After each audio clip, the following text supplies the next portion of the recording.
We can come up with whatever, but that doesn't necessarily mean that will work for the show. So a lot of it is iteration and just trying to come up with ideas that will fit our script as well as the vision of the director. Hola, mi nombre es Stephen Zavala y soy director de arte en Industrial Light and Magic.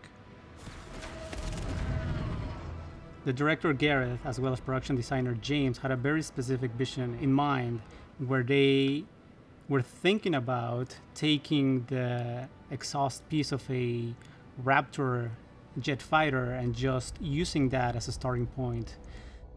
The insurgent ship needed to be different enough. The aesthetic of this specific design was not part of the American Army.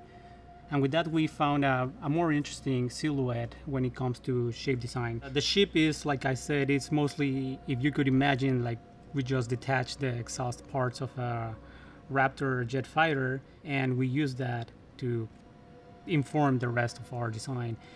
One of the most interesting things that Gareth was interested in is that this is not a human piloted ship.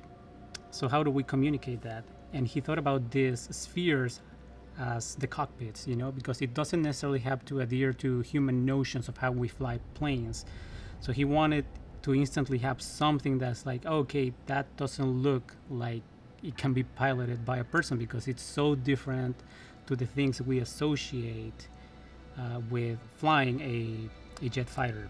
In ship design, the cockpits are like faces and it becomes the focal point.